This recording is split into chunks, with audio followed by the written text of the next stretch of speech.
that peer pressure, bullying, stress, and anxiety are issues at our school and society? Yes, absolutely. I think those are things that have always been prevalent in schools. I think they were prevalent when I was in school many, many years ago, and I don't think anything in regards to those has really changed, except for they've really come to the mainstream. We've put a lot of social awareness on those issues, whether it be bullying, whether it be stress, whether it be anxiety. I think those are things that have always existed in schools. I don't think we've always been, as schools, equipped to handle these issues with kids. I know growing up, I don't think my parents were fully equipped to handle those things that I went through as young adults, as y'all are, to help us handle the emotions as a young child. So, yeah, those are things that do exist in our schools.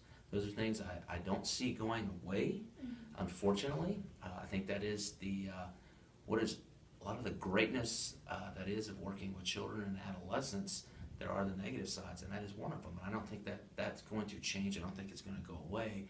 But with groups like yourselves, getting out there, wanting to help kids, give them the support, the resources, give them the things to put in their tool bag of how they can cope with those things, it is a start. And that's where you all as peers can help, and it is where we as adults can step in and help also. Another question is, what is your recommendation for our students and parents to help them deal with these problems? In our school district here, it's highly academic, it's highly competitive. We have a lot of great kids that come from great homes, who are coming from successful homes with successful parents. And, every parent's dream is that their child not just become as successful as they were, but hopefully better. Every generation's trying to become better than the next. And I think that creates a lot of competitiveness in our district. But I think the biggest thing that can help with kids, one is hopefully kids can accept and learn to love themselves where they are, whether they are the best or first place, or whether they're not the best or first place. That they can hopefully start to really like themselves and internalize that. But a lot of it, I think, comes from the homes. I think if I could ever tell parents anything, it is to love your child and meet your child where they are. Your child doesn't always have to be the best. Your child doesn't always have to finish first place. But commending your child for their effort. A child may make an 80 in a math class, but if your child gave their best effort, then let's celebrate that child. Let's let them have some reward for that, because they did give their best effort. So I think a lot of it's a partnership between us at school, working with the parents to help raise kids, honestly, to make them productive citizens. And I think it's a combination of them hearing that at school, that we're going to meet you where you are, we're going to meet your needs, and hopefully give you that support. But we want you to be the best you can be, and the best you can be is very unique. And you have to be careful about kids comparing themselves to other kids, especially in a competitive environment like we are here in Southlake. And you want kids to find their niche. You may not be able to be the starting quarterback of the team or the head cheerleader, but you may be the head of the theater department or the drum major in the band. We want kids to find that niche. We want them to get involved in something so they can have success at whatever level that is, and hopefully feel better about themselves. Mm-hmm. Right. And the final question that we have is, can you share one of your personal experiences where you've seen someone with a higher EQ, someone who can better manage their emotions, benefit from that situation? Yes, absolutely.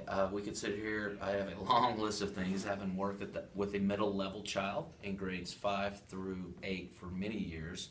And this seems to be the place where it really manifests itself, to be honest with you.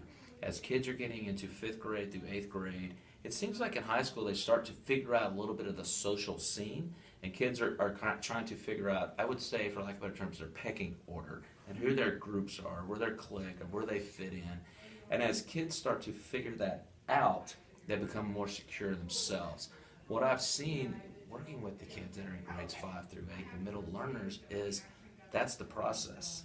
The process is giving them the tools and equipping them to understand where do they fit in? What is their group? What is their niche? Constantly encouraging them to go on. What have I seen throughout the years? I've seen the kids that are better equipped to handle those situations, to keep their emotions in check, whether it be bullying, whether it be anxiety, whether it be stress, whether it be whatever the situation may be. Those students that are really in tune with what their abilities are and what their strengths are and what their weaknesses are, and they're okay with that. They're okay with that, and having that unconditional love from home.